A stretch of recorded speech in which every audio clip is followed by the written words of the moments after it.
नीतीश कुमार की सीधी चाल पड़ी उल्टी। वक्फ बिल के समर्थन से नाराज मुस्लिम नेताओं ने छोड़ी पार्टी। आइए जानते हैं खबर को विस्तार से। लंबी चौड़ी बहस के बाद राज्यसभा में भी वक्फ संशोधन बिल पास हो गया।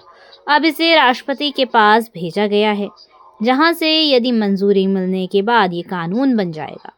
इससे पहले बिहार के सियासत में कई सवाल जोरों से गूंजने लगे हैं कि क्या संसद में वक्फ संशोधन बिल का समर्थन खुलकर करने का साइड इफेक्ट नीतीश कुमार को पार्टी के भीतर उठाना पड़ सकता है। क्या मुस्लिम वोट की जमीन बचाने के लिए अब तक बटे हुए विपक्षी दल संसद में एक हो गए? कारण वक्फ संशोधन बिल पर नीतीश कुमार की पार्टी के समर्थन के बाद मुस्लिम नेताओं में नाराजगी खुलकर सामने आई है। जेडीयू नेता और बिहार में शिया वक्फ बोर्ड के चेयरमैन अफजल अब्बास ने कहा कि वक्फ बिल को लेकर मुस्लिम आवाम में गुस्सा है। बिहार में शिया वक्फ बोर्ड के चेयरमैन, जो जेडीयू नेता भी हैं, उनका कहना है कि बिल का समर्थन करने से जो मुस्लिम जनता में है उसे नीतीश कुमार को समझना होगा। सवाल ही नहीं उठ रहे हैं बल्कि इस्तीफों का दौर भी चलने लगा है। नीतीश कुमार की पार्टी के वक्फ बिल के समर्थन में आने से जेडीयू अल्पसंख्यक मोर्चा ने प्रदेश सचिव मोहम्मद नवाज मलिक ने इस्तीफा दे दिया। नवाज मलिक ने बिल के समर्थन को गलत बताया। इससे पहले जेडीयू के नेता कासिम अंसारी ने इस्तीफा दे दिया था।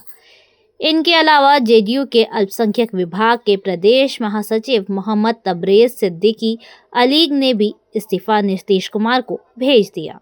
जेडीयू एमएलसी गुलाम गौस ने पहले ही सवाल उठाया था और अब जेडीयू महासचिव गुलाम रसूल ने भी बिल के समर्थन का विरोध किया है। दरअसल नीतीश कुमार और चंद्रबाबू नायडू ने डटकर विपक्ष और मुस्लिम संगठनों के दबाव के बावजूद सरकार का साथ दिया। कांग्रेस की धर्मनिरपेक्षता की दलील तक को नीतीश कुमार की पार्टी ने खारिज किया। अब पार्टी के मुस्लिम नेता ही नहीं, मुस्लिम धर्मगुरु भी जेडीयू को धोखेबाज कहकर सबक सिखाने की बात कर रहे हैं।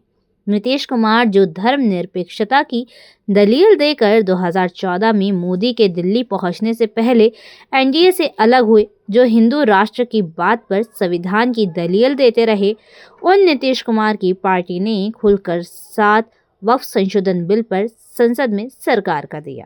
अब सवाल उठता है कि क्या नीतीश कुमार का वक्फ बिल के समर्थन में पार्टी को खड़ा करना बैकफायर बिहार चुनाव में मुस्लिम वोट पर कर सकता है। मुस्लिमों के हित और विरोध का कटघरा खड़ा करके जब नीतीश कुमार की पार्टी को विरोधी दल और मुस्लिम संगठन घेर रहे हैं, तब संसद में पार्टी के कार्यकारी अध्यक्ष ने बड़ा बयान दिया है। संजय झा ने कहा कि मुस्लिमों के लिए जो जेडीयू ने किया वो ना तो कांग्रेस कर पाई ना आरजेडी। संजय झा ने राज्यसभा में चर्चा के दौरान कहा कि बिल पास होने से गरीब मुस्लिमों का फायदा होगा और पसमानदा वोटर जेडीयू के साथ रहेगा। बता दें, नीतीश कुमार वो राजनेता हैं जो सियासत में बदलता मौसम सबसे पहले भांपकर खुद पलटते रहते हैं। तो क्या बिहार के मुख्यमंत्री वक्फ बिल पर उस नुकसान को नहीं समझ पाए होंगे जो विपक्ष जता रहा है, या फिर विपक्ष जिस मुस्लिम वोट के घाटे की बात जेडीयू के लिए कर रहा है उसके नुकसान का पैमाना आग कर ही नीतीश कुमार ने समर्थन दिया है, या फिर एनडीए के साथ अब हमेशा जुड़कर सियासत की बात करने वाले नीतीश कुमार मान चुके हैं कि मुस्लिम वोट का फर्क नहीं पड़ेगा। इस सियासत को समझना है तो पहले नीतीश के मुस्लिम वोट का गणित जानना होगा, जो कहता है कि 2009 से 2015 के बीच तक मुस्लिम वोट का बड़ा हिस्सा नीतीश कुमार के गठबंधन को चुनाव में मिलता आया है। वहीं मोहम्मद कासिम अंसारी और मोहम्मद नवाज मलिक ने बिहार के मुख्यमंत्री नीतीश कुमार को अलग अलग पत्र लिखकर कहा कि उन्होंने मुसलमानों का वो विश्वास खो दिया है जो ये मानते थे कि उनकी पार्टी धर्मनिरपेक्ष है। अंसारी ने हिंदी में लिखे पत्र में कहा, मुझे दुख है कि मैंने इस पार्टी को अपने कई साल दिए। वहीं मलिक ने कहा कि वक्फ बिल संविधान में दिए गए कई मौलिक अधिकारों का उल्लंघन करता है। अंसारी ने अपने त्याग पत्र में लिखा, मैं पूरे सम्मान के साथ कहना चाहता हूं कि हम जैसे लाखों भारतीय मुस्लिमों को ये अटूट विश्वास था कि आप पूरी तरह से धर्मनिरपेक्ष विचारधारा के ध्वजवाहक है। लेकिन अब ये विश्वास टूट गया है। हम जैसे लाखों समर्पित भारतीय मुस्लिम और कार्यकर्ता जदयू के इस रुख से गहरे आहत हैं। भारतीय मुस्लिमों के खिलाफ है और इसे किसी भी स्थिति में स्वीकार नहीं किया जा सकता। ना तो आप और ना ही आपकी पार्टी इस बात को समझ रही है। मुझे अफसोस है कि मैंने इस पार्टी को अपने कई साल दिए। दूसरी ओर जेडीयू अल्पसंख्यक प्रकोष्ठ के राज्य सचिव मोहम्मद नवाज मलिक ने भी वक्फ बिल के समर्थन को लेकर नाराजगी जताते हुए पार्टी से इस्तीफा दे दिया। नीतीश कुमार को लिखे अपने त्यागपत्र में मलिक ने लिखा, लाखों भारतीय मुस्लिमों को अटूट विश्वास था कि आप पूरी तरह से धर्मनिरपेक्ष विचारधारा के ध्वजवाहक हैं, लेकिन अब ये विश्वास टूट गया है। वक्फ संशोधन विधेयक पर जेडीयू के रुख से हम जैसे समर्पित भारतीय मुस्लिम और पार्टी कार्यकर्ता गहरे आहत हुए हैं। जिस तरह लोकसभा में लल्लन सिंह ने इस बिल का समर्थन किया, उससे हम निराश हैं।